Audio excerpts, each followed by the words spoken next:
Place aux Jeux qui nous auront fait vivre une parenthèse enchantée. Après les Jeux Olympiques, c'est au tour des Jeux Paralympiques de lever le rideau. Après 15 jours de compétition, alors évidemment c'est la Chine qui a raflé le plus de médailles, suivi de la Grande-Bretagne. On rejoint Karim Baldé, journaliste sportif qui se trouve au carreau du Temple.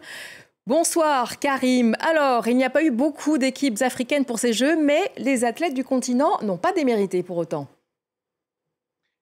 Effectivement, bonsoir à tous. C'est vrai que le continent n'a pas démérité et ce malgré une baisse drastique du nombre d'athlètes africains, moins 30% quasiment par rapport aux délégations africaines présentes à Tokyo il y a de cela 3 ans. Parmi les satisfactions, les pays de l'Afrique du Nord, du Maghreb principalement, qui trustent le top 3.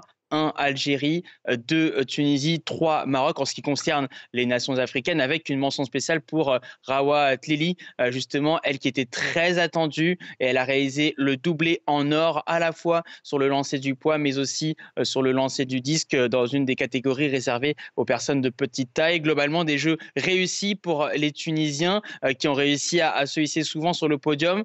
11 médailles en paraathlétisme, ça c'est à noter également. Voilà, il y a des pays qui ont préféré se spécialiser dans une discipline plutôt que d'aller viser beaucoup de médailles.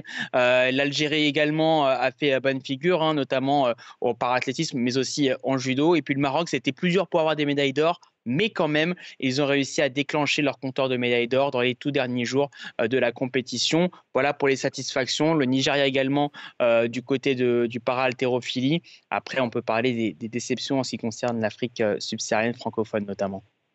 Et oui, justement, vous parlez du Nigeria qui a raflé 7 médailles avec notamment 2 médailles d'or, 2 femmes et les 2 en para-haltérophilie. J'ai eu la chance de regarder Oninechi, Marc qui a carrément battu le record du monde. Et il faut l'acheter évidemment Olufemi Yayo.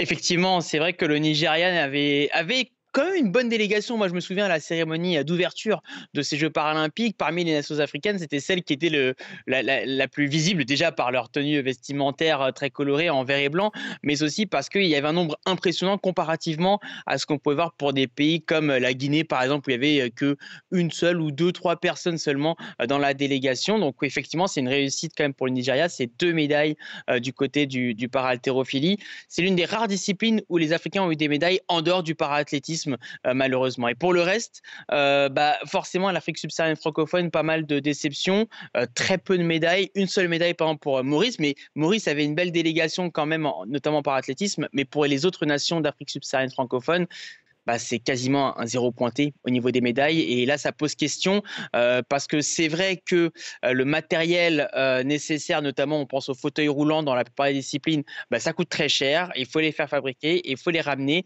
Mais on peut investir par exemple dans des sports qui ne nécessitent pas autant de matériel à l'avenir. Pourquoi pas pour les Jeux de Los Angeles dans 4 ans. Merci beaucoup Karim Baldé. On suivra justement ces Jeux prochains dans 4 ans à Los Angeles avec beaucoup d'attention en espérant une participation un petit peu plus importante aux Jeux paralympiques.